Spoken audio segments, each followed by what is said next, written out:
అమ్మవారు మొత్తం తీస్తా పటం వేస్తారా? తీస్తా తెచ్చినాక మధ్య కట్టి ఊపాలి. ఈడ కట్టి ఈడ పటం వేసి ఈడ మొత్తం ఉప్పుకుంటూ ఉండాలి. ఇంట్లో అందరూ సరే.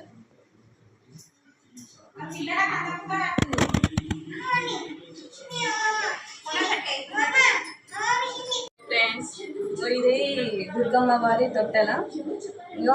ఇదేమో దేవతది అమ్మవారు నగలంట. నగలు వేయొద్దంట. నగలు మనం వాడే నగలు వెండిలే అంట. ఇది అమ్మవారికి ఇష్టపడుతుందంట. ఇదేమో దేవతది అప్పలు. ఇది తొట్టెల. ఇది దేవతది చీర అనమాట.